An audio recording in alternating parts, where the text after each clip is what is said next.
dependent variable and time is an independent variable. Now xi of t is the location and xi dou xi by dou t is the velocity of the particle as a function of time. Now as we know, instead of f I told to put L. So L here is a function of position, velocities and time. That means L is a function of x1, x2, x3, etc., x1 dash, x2 dash, x3 dash, etc., and t. That is what we call as a Lagrangian. Lagrangian is therefore a function of position, different positions.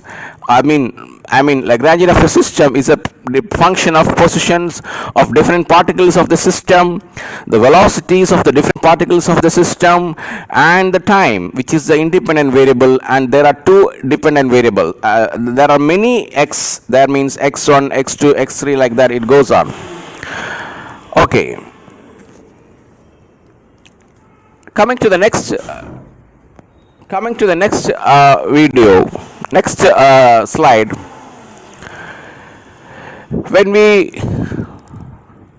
simplify this equation, what we get is, instead of Euler equation, instead of f we get d by dt of dou L by dou xi dot minus dou L by dou xi equal to 0.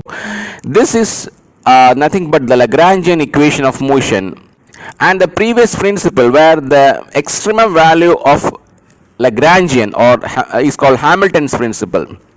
So in other words, we can say the Hamilton principle states means that the motion of a system from time 1 to time 2 will takes place such that the time integral of the Lagrangian as a minimum value. This is what the Hamilton's principle in words.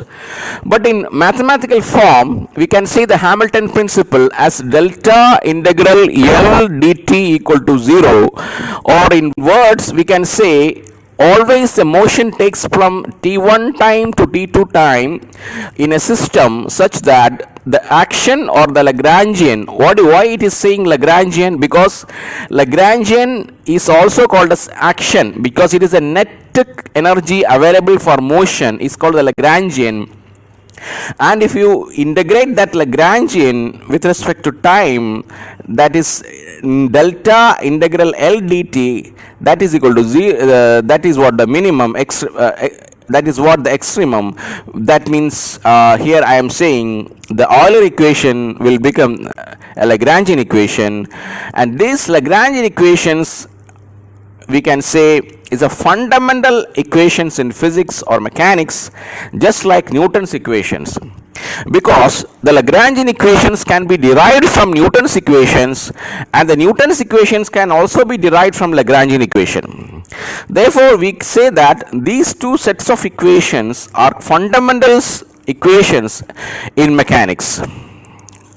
Coming to the next slide, why we are using Lagrangian formulation, even though both Newton and Lagrangian equations are considered to be same, fundamental, because of the convenience or the advantages in the Lagrangian formulation.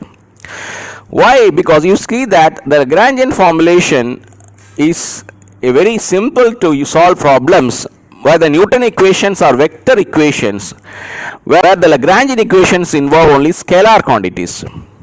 Not only, another reason is that, as we know, the x1, x2, x3 are the different dependent variables in the Lagrangian, and they need not be always coordinates or lengths. You can choose not only coordinates or lengths, like you can choose other physical quantities related to the motion, and that suits or matches the physical problem.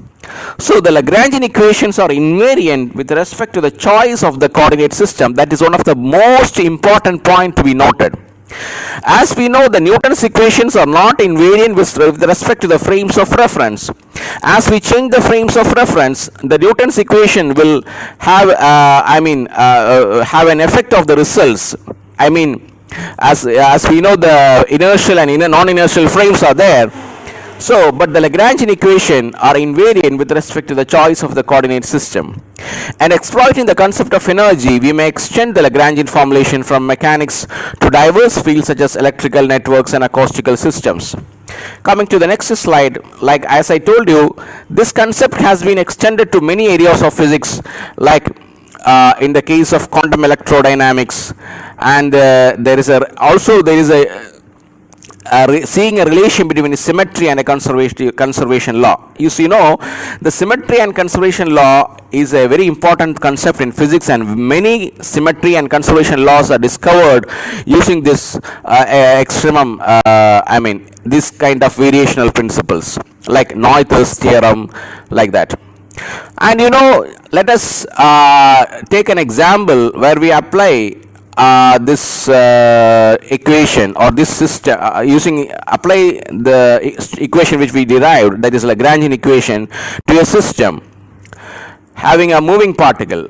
A moving particle has a kinetic energy half mx dot square, and the force acting is given by Fx equal to dou v of x by dou x.